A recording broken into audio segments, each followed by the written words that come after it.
માં દેવહૂતિએ ભગવાન કપિલને આ સવાલ કર્યો છે કે પ્રભુ, આ સંસારમાંથી મુક્ત થવાનો ઉપાય શું? માનવ મુક્ત કેવી રીતે થઈ શકે? માનવ શું કરે કે મુક્તિ મળે? એ વખતે ભગવાન કપિલે સાંખ્ય શાસ્ત્ર ભાગવતનો 3જો સ્કંદ, બહુ સુંદર કથા. ભગવાન કપિલે દીકરો છે, માને ઉપદેશ આપે છે. માએ સવાલ કર્યો, દીકરો ભગવાન છે, સાક્ષાત કપિલ નારાયણ. કપિલે કીધું કે માં, પહેલા તો આ સંસારની જે રૂપ છે એને સમજવું પડશે. પ્રસંગ મજરમ પાશ માત્માનમ કવયો વિદુ સ એવ સાધુ સુકૃતો મોક્ષ દ્વારમ અપાવ્રતમ. બહુ સુંદર. પ્રસંગ સમજવાની જરૂર છે. પહેલા તો પ્રસંગ મજરમ પાશ. આ સંસારનો પ્રસંગ એક બન્યો છે. ભગવાન કપિલ કહે છે, કયો પ્રસંગ? મજ્ર, એકબીજામાં ભળી ગયો, પાશ જેમ વીટાઈ ગયો, એકબીજામાં ઓળગોળ થઈ ગયો. પણ એ કયો પ્રસંગ? જો પ્રસંગ શબ્દ પહેલા તો શબ્દની ભાષામાં સમજાવું. પ્રસંગ એટલે શું? આપણે ઘેરે કઈ ઇવેન્ટ, આપણે ઘેરે કઈ પ્રોગ્રામ રાખ્યો હોય એને આપણે પ્રસંગ કહીએ. અમારે ઘેરે પ્રસંગ છે, આવજો. એ પ્રસંગ નહીં. પ્રસંગ એટલે પ્ર વત્તા સંગ શબ્દની સંધિ છૂટી પાડશો તો ખબર પડશે. પ્ર એટલે વિશિષ્ટ અને સંગ એટલે મિલન. સંગ એટલે મળવું. વિશિષ્ટ પ્રકારનું મિલન એનું નામ પ્રસંગ. તો વિશિષ્ટ પ્રકારનો સંગ આ સંસારમાં કયો? આ મારું તમારું શરીર અને અંદર જે બેઠો છે જીવાત્મા, આ પ્રસંગ છે. જો સમજાય.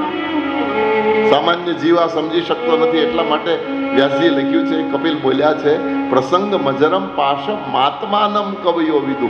આ વસ્તુ મહાત્માઓ, કવિઓ અને વિદ્વાનો જ સમજી શકે છે. સામાન્ય વ્યક્તિ આ વસ્તુ સમજી શકતા નથી. સામાન્ય લોકો તો હું એટલે શરીર સમજે છે. ઘણા વાળો કહીએ ને હું એટલે કોણ? આ શરીર નહીં. હું એટલે આત્મા. હું શબ્દ આવે એટલે આત્મા બોલે છે. શરીર સાથે એ વસ્તુ લાગુ પડતી નથી. પણ સામાન્ય માણસ શરીરને હું એટલે શરીર સમજે. અને ખુલાસો કરું તમને, ડોક્ટર પાસે જાઓ, તમને પાંસળી દુખે, પીઠ દુખે, પેટ દુખે, કાન, માથું, હાથ કાંઈ પણ દુખે તો ડોક્ટર પાસે જઈને શું કહો?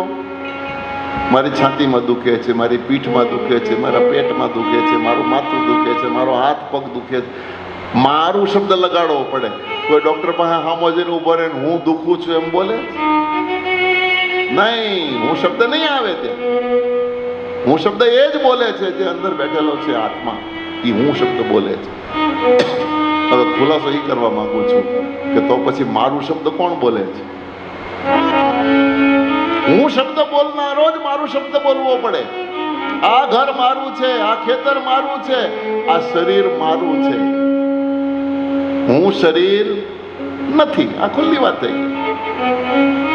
હું શરીર છું એવું બોલી જ ન શકાય. તો અંદર જે બેઠો છે એ જુદી વસ્તુ છે. આ બહારનું જે દેખાય છે એ જુદું છે. શાને ફરે છે ગુમાનમાં, તારે રહેવું ભાડાના મકાનમાં. જીવ શાને ફરે છે ગુમાનમાં, તારે રહેવું ભાડાના મકાનમાં. ભગવાન કપિલ કે માં, આ ભાડાનું મકાન છે. પ્રસંગ મજરમ પાશા માત્માનમ કવિયો વિદુ. મહાત્માઓ, કવિઓ અને વિદ્વાનો જ આ વાત સમજી શકે છે. એવ સાધુ સુકૃતો. જો એવા કોઈ સાધુનો સંગ થઈ જાય, મને તમને ભેટ થઈ જાય, મુલાકાત થઈ જાય, તો મોક્ષ દ્વારમ અપાવ્રતમ. તો મને તમને આ સમજણ મગજમાં આવી જાય કે આ સંસાર નાશવંત છે. અંદર હું જે બેઠો છું એ જુદો છે. તુલસી ગલી હે સાંકડી, દોનો ના સમાય. આ દિલની ગળી બહુ સાંકડી છે. આમાં યા તો હું રે ને કા હરી રે. હું આવે તો હરી ન રે, અને હરી આવે તો હું ના રે. એમાં આ સંસારમાંથી મુક્તિ મેળવવી હોય તો એના પહેલા એના માટે એક જ માધ્યમ છે અને એનું નામ છે મન. જ મને ને તમને ચેત ખલવસ્ય બંધાય મુક્તયે ચાત મનોમતમ ગુણેશુ સક્તમ બંધાય રતમવા પુંસી મુક્તયો. ભગવાન કપિલ કહે છે કે રતમવા એટલે છૂટી જાય તો મુક્તિ, અને બંધાયેલો રે તો એ 1,84,000 ના ફેરા.